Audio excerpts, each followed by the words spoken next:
What's up, everybody? Welcome to the Pick Six Podcast, CBS Sports Daily NFL Podcast. I'm Brinson. I'm your host. Can't seem to zoom out. Whatever.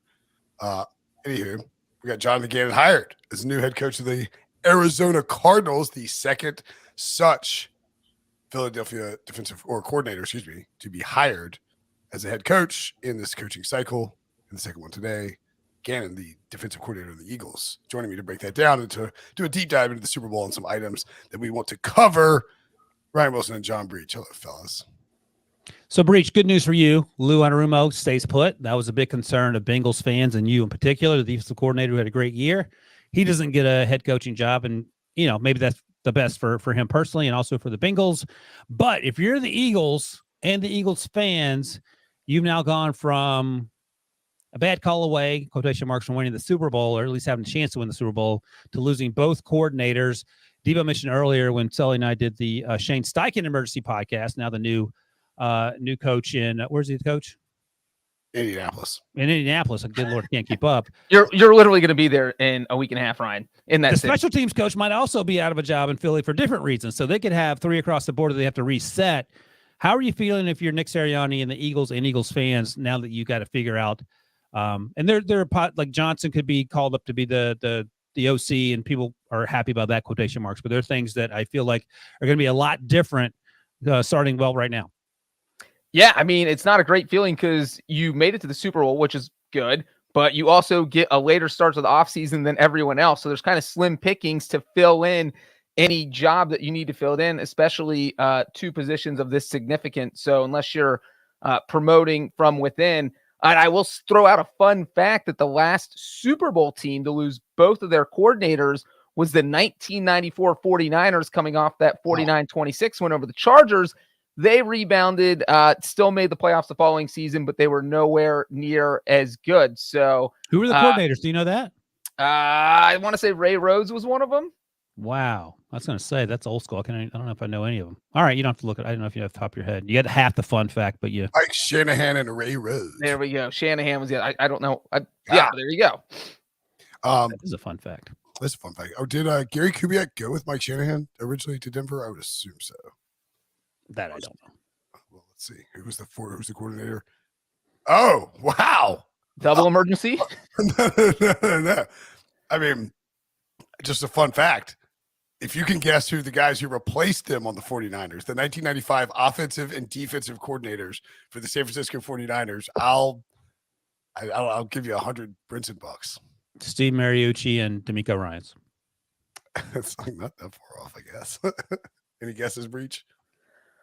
You would think since I brought this fun fact to the podcast that I would have just simply looked that up, and I actually did not. So I don't know. You have no guesses whatsoever. I can't even think. One is the current NFL head coach. Oh, man. Zach Taylor. Who's the other one? It's not Zach Taylor. Zach Taylor wasn't alive. What is it? It's He's Mark Trestman and Pete Carroll. Oh. Mark Trestman. Yeah. I mean, would not have guessed. Willy Wonka. You go from Mike Shanahan and Ray Rhodes to Mark Trestman and Pete Carroll. That's wild. That is wild. I never would have guessed that. Like Carroll, I knew was head coach of the Jets and then head coach of the Patriots. I didn't realize his gap year was defense coordinator for the 49ers. By the way, did you see the picture of Shane Steichen's like family and they react like the looks of their faces when they took like Irsay tweeted it out? And it's like clearly the first time they've met Jim Irsay, and like both children are like, and the wife is like, you know what's funny?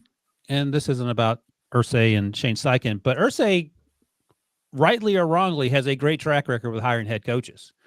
I mean, Frank Reich, Jim Caldwell, right.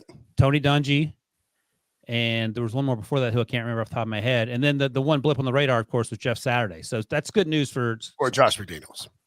Well, yeah, he didn't take the job long enough for it to register, but at the time, no one hated the hire. So, Breech, Jonathan Gannon's 40, Shane Steichen's 37.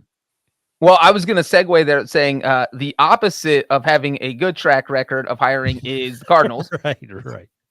Not a great track record, and here we are. Jonathan Gannon can change that mindset, or maybe not. So in 2008, I believe I read this.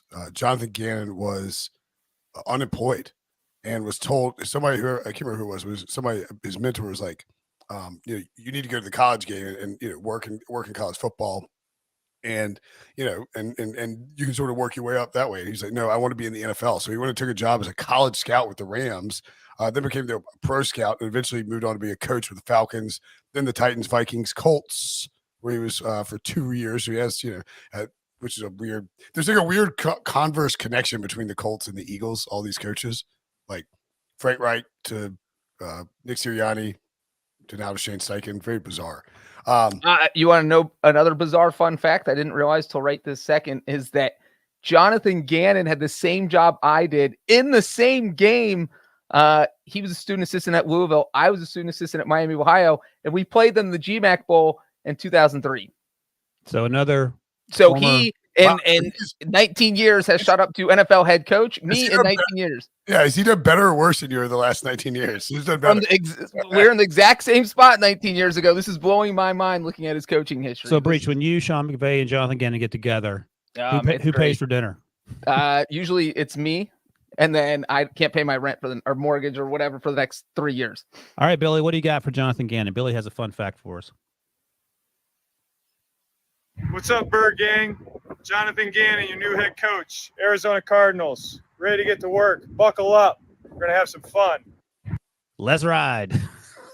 Oh, that was terrible. It's better than Let's Ride. I'll give him that. It's better than Let's Ride. I'm not going to make fun of any of these coaches there. By the way, Brian Dable drove his truck to work, his first little social media thing, and that was sort of hokey, but he was right. Remember Nick Sirianni's press conference, he was talking about like rock, paper, scissors, and people were like freaking out that it was a disaster. So, right. Yeah. Yeah. So again, I'm not going to make fun of him. I just think it's, not. What's up, Bird Gang? Also, and Breech noted that the Arizona Cardinals track record of hiring head coaches is F-. They do have Steve Keim's gone. Monty Austin Ford is their new GM. So maybe that's a sign of things to come. Austin Ford was with the Patriots. He was with the Titans. And now he was hired as general manager not too long ago, and I would imagine had a lot of say in bringing in Jonathan Gannon. One would hope so. Did we go through the Patriots first round draft picks that they took when Monty Ossenfort was the college scouting director? Because it ain't good. Yeah, but he didn't hire any coaches, so he's got a clean slate with that. Again, whatever. I don't. Okay, we'll see. Yeah, and real quick, Bruce Arians is the only Cardinals coach since 1978 to leave Arizona with a winning record. 1978. Keim hired Bruce Arians. It's a good hire. Yeah, that's one in 40 years. So right. I mean, who did he hire? He hired Arians and Steve Wilkes. Obviously, and then Cliff, right? Steve Wilkes, who was 6-6 for a much worse Carolina Panthers team, but yeah, God forbid he get more than 1 year in Arizona. But that's not the point of the conversation. Yeah, and I think. Go ahead, Ryan. I was going to say Jonathan Gannon in an incredibly tough division. I don't know. I mean, the quarterback situation, the Breech talent tree is something else. Stu says in the comments. So here's the thing. Put aside that they're in the tough division. What's the conversation that Jonathan Gannon is going to have with Kyler Murray? The first one. This is exactly what I was about to go to. So I'm glad you asked that. That look, usually defensive coaches, I would say, are more disciplinarians. And from what we've heard about Kyler Murray, that is maybe not a style he is going to respond to so well. And so when it seems like your head coach has already set up the clash with the starting quarterback, who you are locked to because of his contract, that seems like a small issue. Obviously, you're going to have to bring in an offense coordinator that Kyler Murray really, really, really likes. And that first conversation, look, Kyler, I know you got this contract, but I'm in charge. And, you're going to show up to meetings. You can do your homework. And we want you out in this field. We want to get you out there as quickly as possible, and we want to succeed with you. But if you don't follow what I do, and I'll be ready to move on in 2 years. I guess maybe not do that because you don't want to threat them. But no, why not? What do you have to lose? This team's terrible. Does this hire concern you? And I don't want to. No. Why would it concern you? The second half of the Super Bowl, in which his team got completely gashed by the. Kyle Shanahan got his doors blown off with the Falcons as the offensive coordinator. I don't think anyone wants to say that Kyle Shanahan is not prepared to be coached. What? 28-3. He had the 28, buddy. He didn't allow the. They lost because of the some of the play calls. Because of the defense. No, there were play calls in the second half that people called out Kyle Shanahan for. It was like 3 or 4 bad calls, but that's not a whole entire Super Bowl of bad calls of giving up 38 points. I'm going to side with Brinson on this one. It's sort of the Matt Patricia thing where like you knew he was going to be the Lions hire and he just gets absolutely obliterated by Nick Foles. Well, to Brinson's point, the Matt Patricia defenses, they weren't even that good in New England. Jonathan Gannon did a fantastic job this year. And you could argue that if the edge rushers weren't sliding all over the place, maybe the outcome's a little different. But I have zero concerns about Jonathan Gannon having a bad 30 minutes of football. But to Brinson's point, I think he's saying that, look, after what Andy Reid's offense did to Jonathan Gannon's defense, that Sean McVay and Kyle Shanahan are kind of sitting there rubbing their hands together like, we can beat this defense. We can design some plays. We're smart offensive minds. And we like this hire because this makes the Cardinals more beatable. So, like, I do definitely understand if so 2 quarters of football versus. They scored on every drive in the second half after he didn't adjust to what the Chiefs were doing on offense. So what are you weighting the final 2 quarters of the season versus the previous 17 times 4 quarters of the season where they were very, very good? I mean, I'm rating it pretty heavily. Okay. Well, thank you for your honesty. I have zero concerns about that. Okay. I have more concerns about my bigger concerns are how's Kyler Murray going to fit into this, especially as Breech and notes. I think that's the biggest concern. Gannon's probably not one to put up with a lot of silliness as a defensive coordinator. I think that's the bigger issue. It sounds like you're all in on Jonathan Gannon and the Cardinals next year. You're picking them to win the division, right? Who wins more games, Jonathan Gannon or Shane Steichen? I'll go with Shane Steichen. They play in a terrible division, but they don't have a quarterback. The Cardinals play in a good division and have a quarterback who is angry little elf. But probably won't be on the field till like week 4. Or October. Yeah, October. So then you have to go sign a veteran quarterback. And then if that quarterback starts off 4-0 and Kyler Murray's back and you're Jonathan Gannon, this turns into Ryan Fitzpatrick and Jameis Winston in Tampa Bay a few years ago. What if that quarterback's Matt Ryan? Oh, man. Interesting. But yeah, I also think it's worth, excuse me, let's see who Jonathan Gannon hires as his OC too. Like that matters. And like, what's Shane Steichen going to call plays? I don't know. I don't think he's gone down that road. Okay. Like all that stuff matters a lot because, we saw, again, Nathaniel Hackett had, in theory, a great setup, but, calling the same plays. And the other thing that I talk about all the time is that these guys I'm not worried about the final 30 minutes of Jonathan Gannon's Eagles career, but both those guys are great coordinators, and I don't know if they're good at commanding a room. I mean, the first little clip there that Billy showed us of the hype talk from Jonathan Gannon, I mean, I give it like a B, but that is, at the end of the day, what does that mean? Yeah, I feel like we ranked all the job openings a month ago or before anybody was hired, and I think we all had the Cardinals at 4th or 5th. It just seems like the most difficult situation to succeed, but more the power to him, because if the Cardinals are good next year, even if it takes 2 or 3 years, if they're in the playoffs within 3 years, then Gannon's doing a great job. So I don't think anyone's expecting this team to go 13-4 next year. And I think that's the one luxury with taking this job is there's not a lot of pressure in year 1. Yeah, Steve Wilkes thought that too.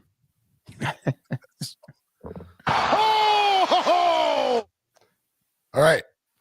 Let's anything else on would you give it a B? I'll give B sounds about right. Oh brother, this guy stinks. Who stinks, Billy? Revisionist history. He's mad about the Super Bowl. That's all. Gannon stinks. Yeah, there it is.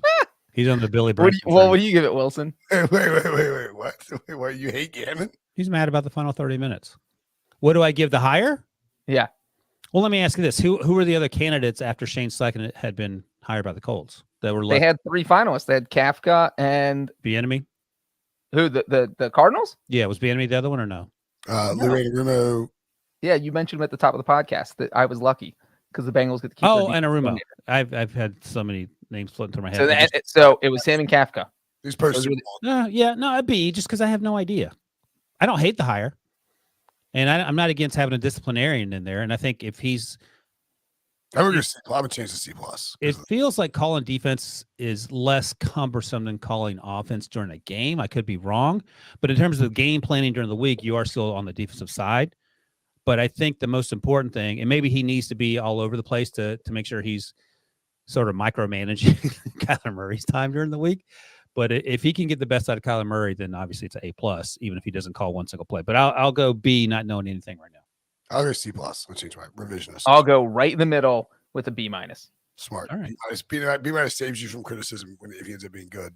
C+, you're dead. Okay. Let's take a break, and when we come back, a little deep dive into Super Bowl 57 next. So some deep dive items.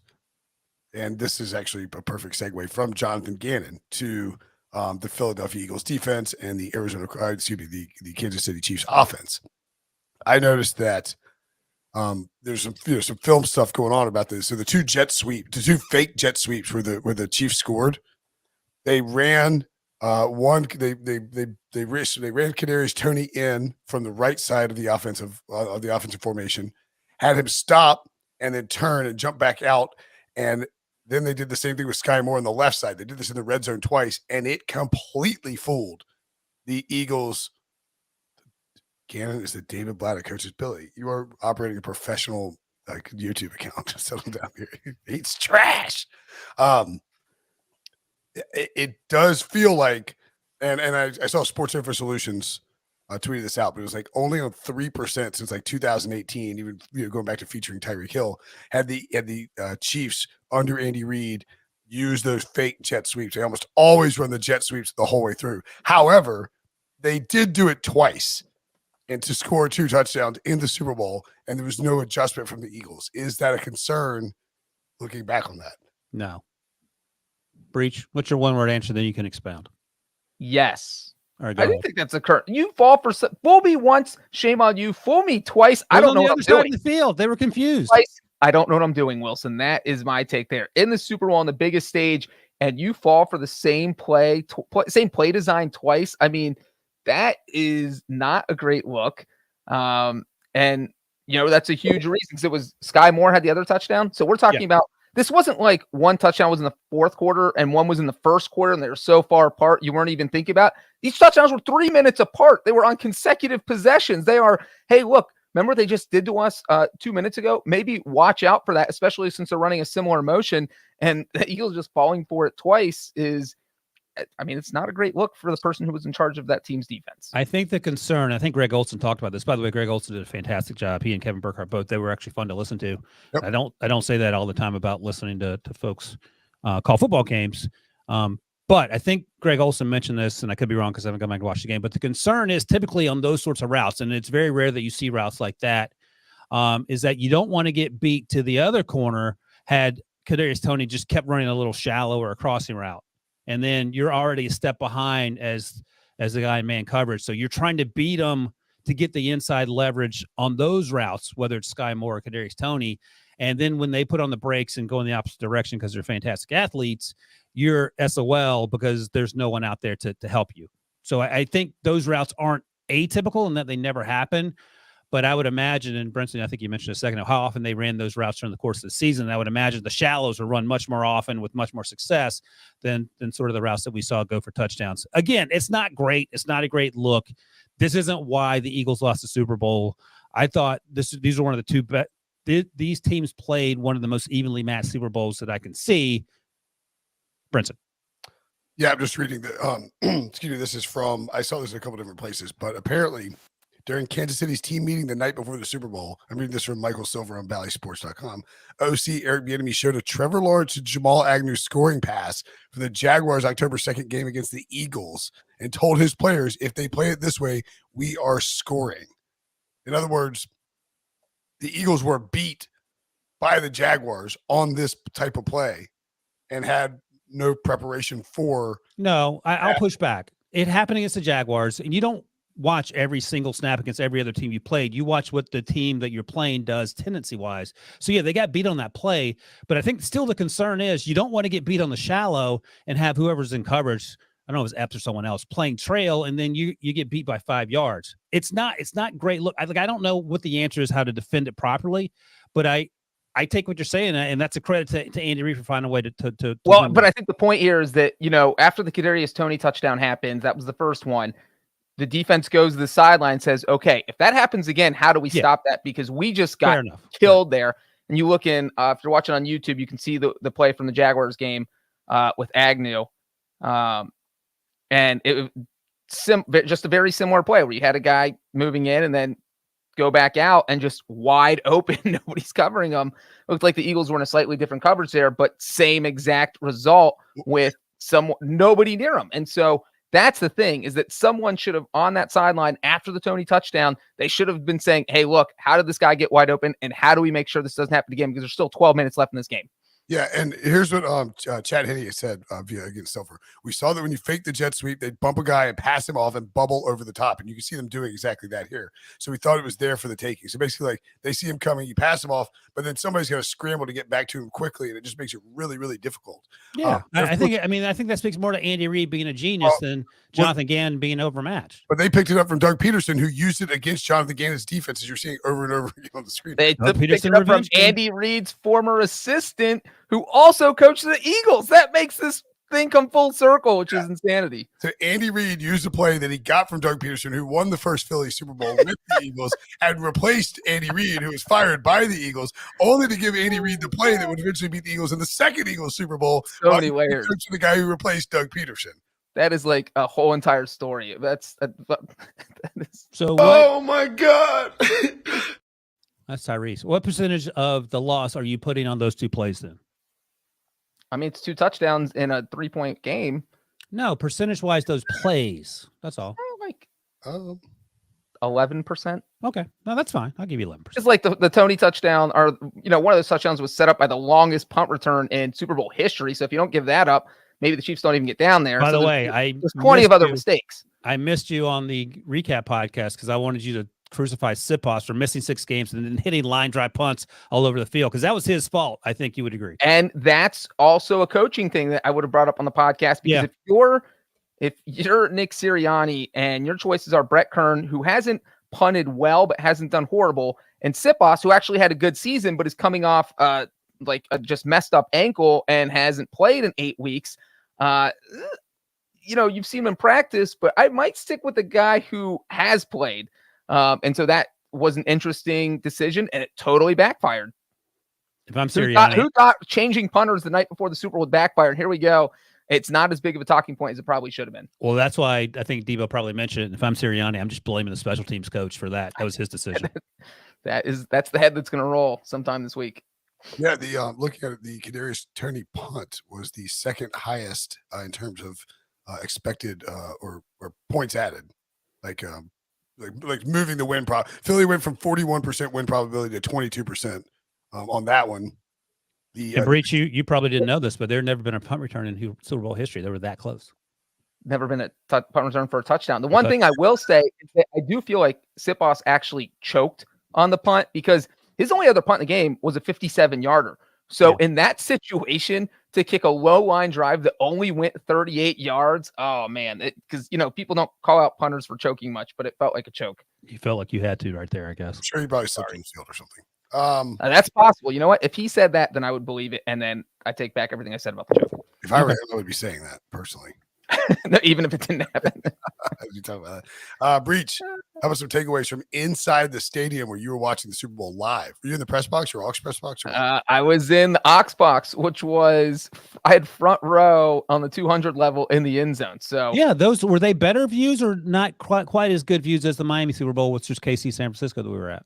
Well, the problem with the end zone is that you don't have a good depth perception when the ball's going the other way. Horrible. And so that's difficult. But when the ball's coming toward you, or Harrison Butker's game-winning field goal was kicked in my direction, so there are a lot of things that are positive. So I would say overall, it's a good spot. Where was the AJ Brown touchdown catch?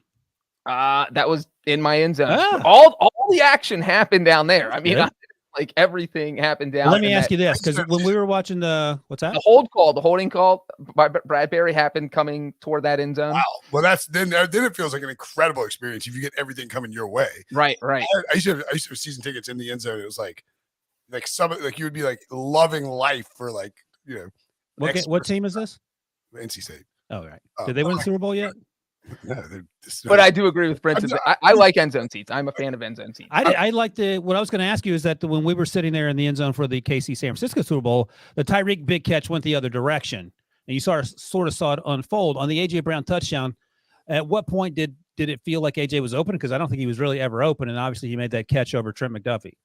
Never. I mean, watching it in person, it just felt like Jalen Hurts is like, I'm going to throw up to my guy and let him make a play. Because at that point, there were some people saying, oh, what a throw by Jalen Hurts. And I felt like that was just a quarterback throwing the ball up and trusting A.J. Brown. Yeah. Yeah. A.J. Brown, just I would say, it'd be better. When that ball peaked in the air, I thought he had about 60% chance of catching it. It was 6-0? just like, yeah, 6-0. Like, that's pretty high. He's have to twist and turn. Well, I mean, like 90% would be wide open, and the ball is clearly coming right toward him. He was going to have to move, just all these things. So that one, it was a blind chuck into the air by Hurts, and he let AJ Brown do what AJ Brown does. And there we go. Of course, Billy says great throw by Jalen. But real quick, so this, you would think Phoenix was hosting its first Super Bowl. Number one, I'm sure you guys saw this online, that one of the Eagles buses was late to the game by about 20 minutes. And I'm pretty sure we can blame this on Guy Fieri because he threw his Flavor Town tailgate and it was free. And it caused so much traffic. Take whatever normal Super Bowl traffic is and like triple it. I mean, it was absurd how many cars were trying to get into Flavor Town to go to this tailgate. And so, yes, Ryan. Where was Flavor Town in relation to the stadium? Across the street. Oh, I see. And so, if you have a police escort, they can't help if all the cars are in standstill traffic. Was it like free parking? There were parking lots set up all over, and if you went to Flavor Town, it was free to get in. You probably could just pull in and park. Right. Yeah, I'm not sure where everyone parked because I didn't get over that area because it was just too much going on. And then another issue was that the toilets at the stadium were flooding. There was not great. Saw a couple tweets about women who were in the women's restroom, and then in the restroom near us, the urinals were getting a little high where you were afraid to go to the bathroom because you don't want it overflowing. And then there was another part where people got stuck in the one concourse in the end zone. So where they built the auxiliary press box, it left a thin concourse that wasn't that wide, and the traffic jam got so bad that people were literally stuck there for about 40 minutes. And Eagles fans were just chanting, let us through. Then we heard some F-bombs. There was an F-bomb chant. I mean, it got pretty crazy. I heard they were chanting lock you up. They might have been doing that, talking to me. And then Brinson and I usually walk around the stadium. This year, not really anything notable, except I ran into Roger Goodell. He's in a golf cart being taken to, the VIP area. He used to point at you. Well, he's so else, but yeah. There was a guy behind me who goes, F you, Goodell, except not F. And it was an Eagles fan. And he goes, you suck. You're the worst commissioner ever of anything, not just football. And it was actually kind of funny. And I think that Goodell's like, come on, man. Come on. There's kids around. You shouldn't be saying that. See that guy, and he didn't think it was you, right? Oh, no. I hope he didn't. I'm not going to, all my passes will be revoked for the rest of the time. Sorry, Breech's credentials denied. Everyone else. You tweeted out a Burrow jersey. Any other Bengals jerseys you saw? Burrow jerseys were everywhere. Way more than I thought. Maybe it's because some Bengals fans prematurely bought Super Bowl tickets and didn't feel like selling them, went to the game. I saw 2 Bobby Boucher jerseys, which I thought was very interesting. So that was just kind of all the pregame stuff. Let me ask you this, and maybe this isn't even the answer. Aside from the final game-winning kick, what was the most exciting play you saw coming your way? I have a guess, and then you tell me. I'll tell you if you're right or not. There were so many that happened that, the A.J. Brown play was absolutely crazy, and that came right in that end zone. The punt return, I would say. The punt return was coming into my end zone, and it looked like I almost started doing something else because, he cuts right into 4 Eagles players, so you're just going to keep typing. And then you hear the crowd and you look straight up, and now he's moving, to the other side of the field, and he's got a whole line of Chiefs. And it's like, oh my God, this is going to be the first punt return. And my bold prediction was a special teams touchdown. I was going nuts in my head. I'm cheering inside going, score touchdown. And then of course, total circus starting at the 10-yard line, drags it down to the 5. And that was just bonkers. Did you get your camera out? Did you get your camera phone out? I did not get that play because it happened so fast. What about, this is my guess for what it should have been, the Patrick Mahomes scramble in the last drive. Yeah, that was insane just because you could kind of see it happening where Mahomes, and that's the other thing about the end zone, because you can see the plays develop. And so you kind of saw the hole, and there was just enough. And, you're like, Mahomes is on a bum ankle. Is he actually going to do this? And he just kind of sprinted and took off. And how that guy ran 26 yards, I have no idea. Crazy. Watching it live, I don't know how he did it. Watching 10 replays, I don't know how he did it. That was the most entertaining run in the sense that I thought he was going to tackle at 15, and then he just kept going and gets 26 and wins the game. Did you have basically. any sense live? I don't. You're probably watching Twitter the whole time, so you probably didn't that way. But that people were slipping around on the field.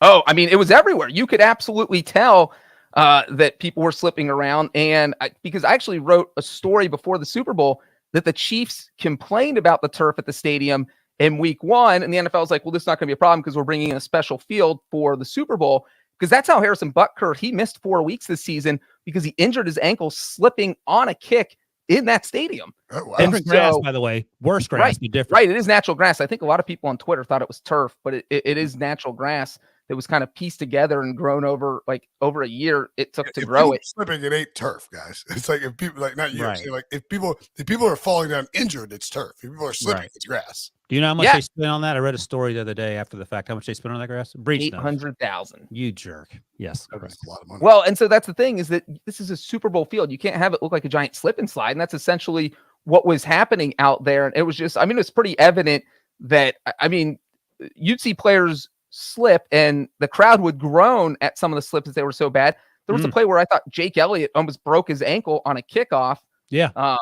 And that was where it was like, okay, well, that's how Harrison Butker got hurt. This is just a horrible, horrible look. Why are we playing the Super Bowl on this field? Stop the game, get a new field.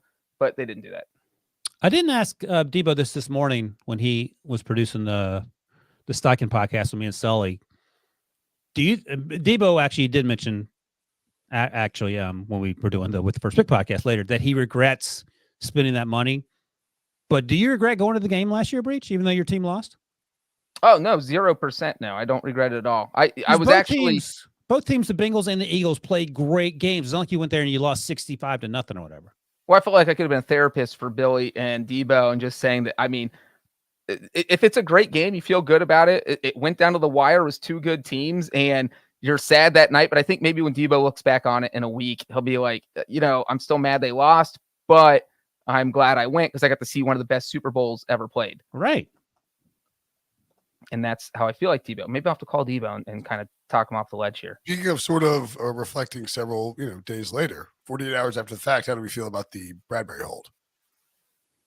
Wilson? Oh, I thought you were asking one of our Eagles supporters. No, Billy's opinion is irrelevant. we know Billy's.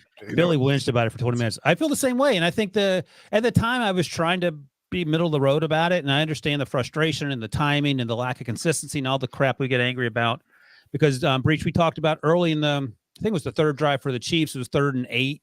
Juju got held, got turned around by Bradbury. There was no call. Juju was angry, but there was no call. And you just go punt. And that's what happens there. So the consistency could have been better. But I think when Pereira, Blandino, Bradbury says, I was trying to get away with it. Who else? Uh-oh. Who else? Cheffers, the ref. Sorry. Oh, yeah. Well, Cheffers, of course, he ain't going to say nothing else.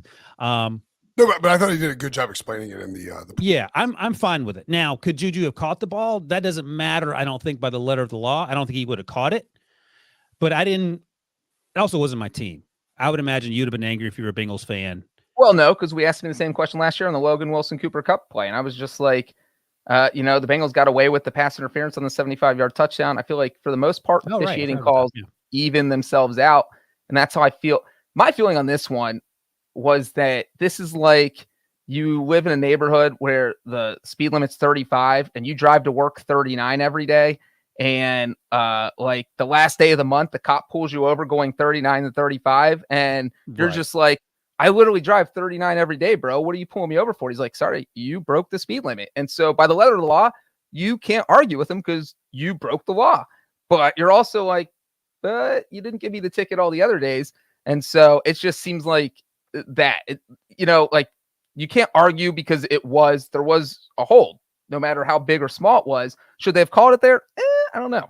I think one of the things I thought Ross Tucker made a good point about this too is like, and now look, again, it's like, so James Bradbury, they've called this game a certain way the entire time. So when he's thinking, when he makes that hold, or when he sort of, it's a veteran play. James Bradbury, I believe, was an All-Pro or at least Pro Bowl quarterback this season. Like he's been a good player for a while. When he made that play, he was. It's sort of like to add on to your point, Breech. It's like you've driven past this cop 8 times, and he's like not pulling you over for doing 9 over, And then all of a sudden he's like pulls you over in the last day of the month for going 9 over, and you're like, bro, really? Yeah, but the last time you're waving beers out of the sunroof and you took your top off. No, I mean it wouldn't like No, that would be if you tackled the receiver. yeah, like I'm a lot less mad about it than I was when it happened. I think I think hearing James Bradbury saying, "Look, I held him," and he called Yeah, it. it's hard to sort of push back from that if you're yeah. So I said this on the post game show, Breech, when you were doing whatever you were doing, not doing the podcast. But do you remember one of my bold predictions about the officiating? What was it? Carl Sheffer's crew averages 13. Oh, penalties, yeah, there will be penalties a fewer game. penalties. I said there'll be probably half of that, but one will be controversial and perhaps game deciding. 8 total penalties. The last one was I actually remember you saying that. Good home run by Wilson. Good job by you. All right, let's move on. Enough back patting of Wilson. We all agree that no one got screwed over.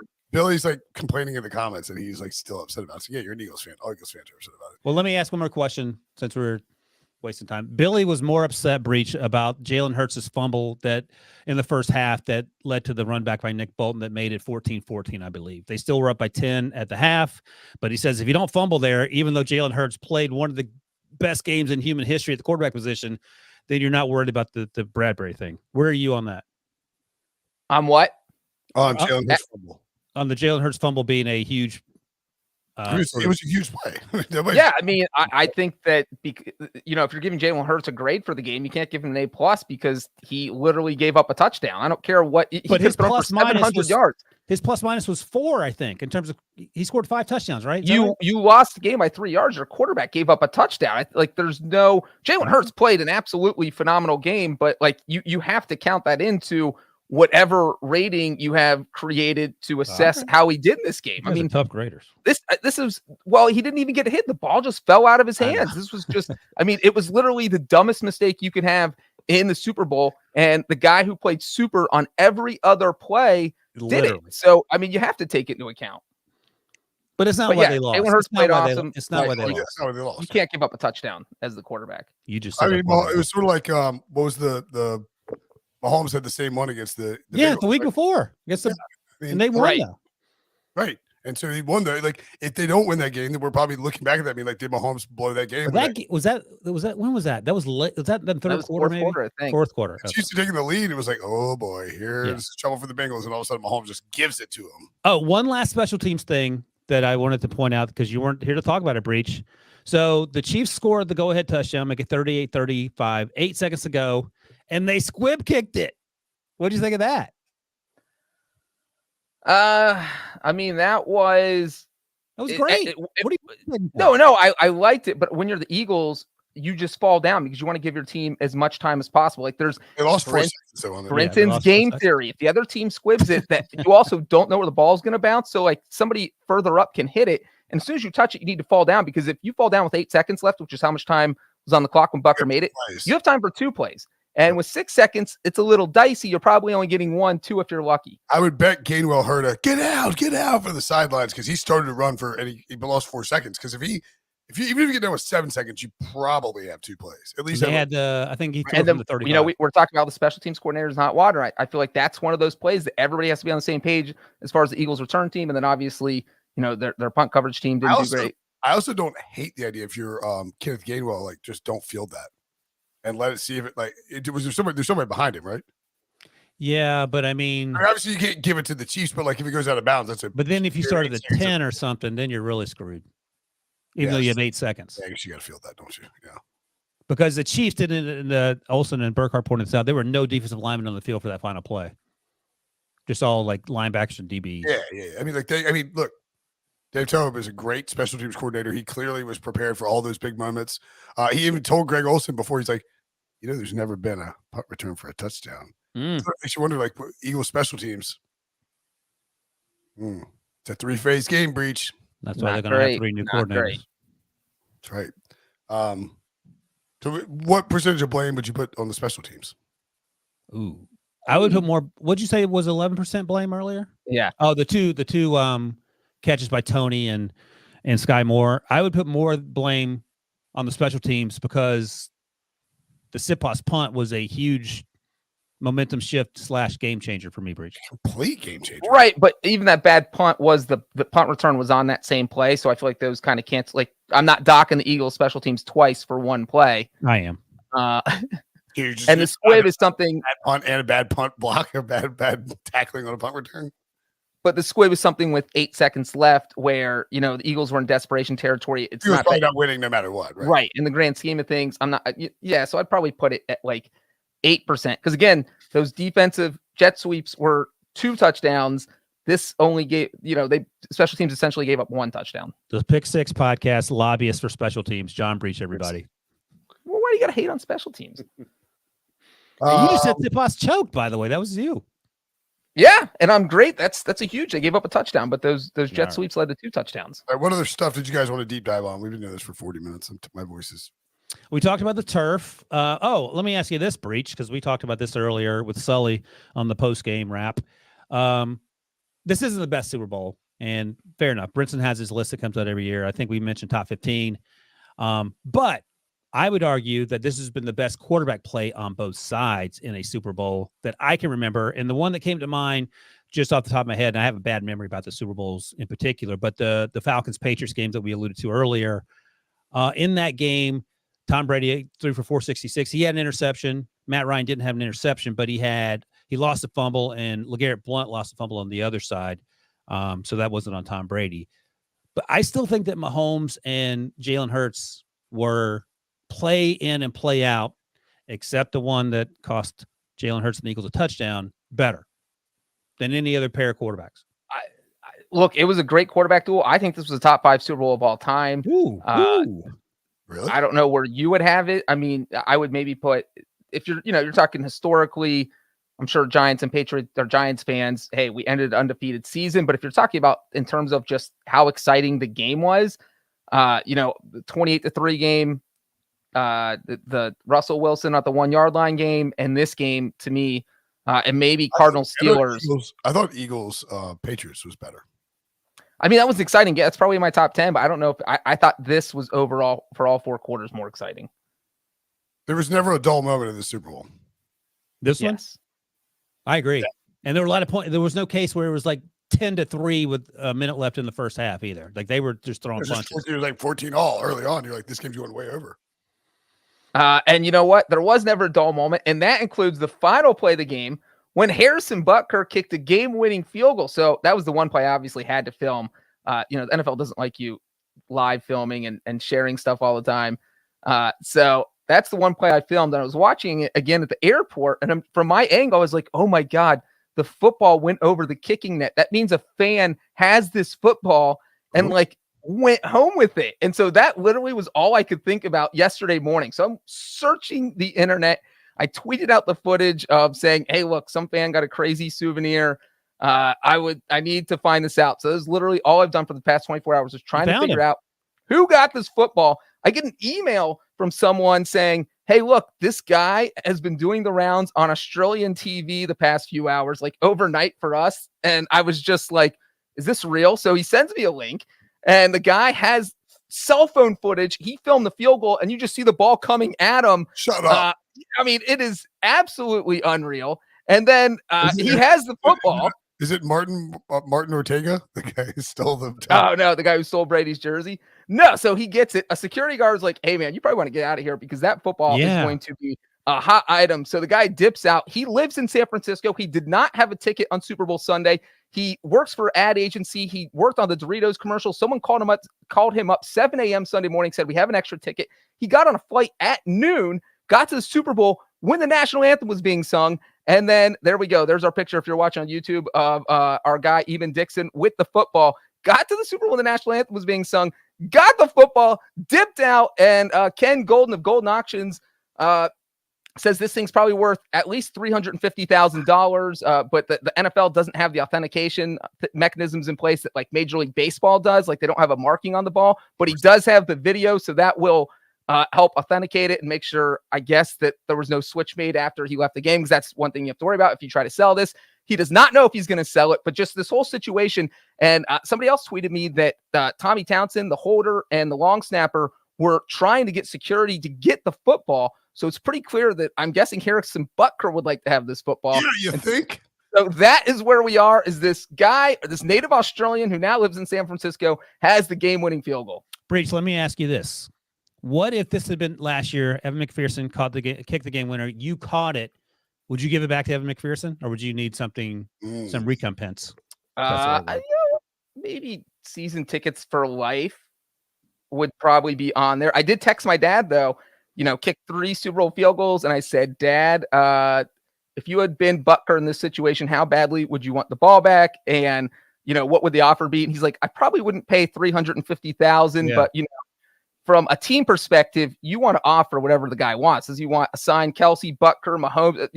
No. This guy probably isn't a Chiefs fan. He's just like an ad guy who happened to get a Super Bowl ticket. Right, exactly. So who knows what he wants? Way more. I mean, he caught this thing. Wait a second. So, Brinson, I'll pose the question to you because you're a little more litigious. Butker signed a 5-year, $20 million deal. So, how much are you asking for from Harrison Butker to get the ball back? I think how dare you call me more litigious? I think that if this were me, I'm this guy and I live in San Francisco and I'm in this ad agency, I'm like, I don't know what I'm asking for. Like, unless he's a Chiefs fan, because I think I'm more inclined to give it back to the team. Really? Finish the sentence. Sorry. In exchange for something that is free hair plugs for life. Miserate with, I don't know. I guess you sold it. You got out of there. I don't know. I take it back. I'd probably sell it for $350K. So what if the team offered you $150,000? If the tax is paid, yes. And you get to play a round of golf with Patrick Mahomes. Can I pick somebody else? Jesus. Who do you want to play with? Harrison Butker? You can play with Harrison Butker if you want to. Me and Butker and Kelsey and Mahomes go play 18. You and who? Butker, Kelsey, and Mahomes. Yeah. You can play 18. Round of golf at Augusta? No, not at Augusta. Brinson's banned from Augusta. And they make you pay for it since you just got $150K from the well, no. I would be inclined to not max out the I don't know. I kind of be inclined to keep it, I think. No, because then people are trying to break into your house, the whole thing. Really? Then you got to pay $350,000 for security. Right. I don't think anybody's hawking down the Super Bowl. So, Breech, I'm surprised you didn't get a chance to talk to this guy. I thought you were going to say he was Australian because he's on Australian television, but maybe because that's overnight. He is a native Australian. Oh, there you go. Yeah. He now by the way, the other reason Breech didn't talk to him, Breech doesn't speak Australian. That was the other concern. That is a problem. They don't like my accent. All right, that's all I got. That's all I got. Cool. That's all I got.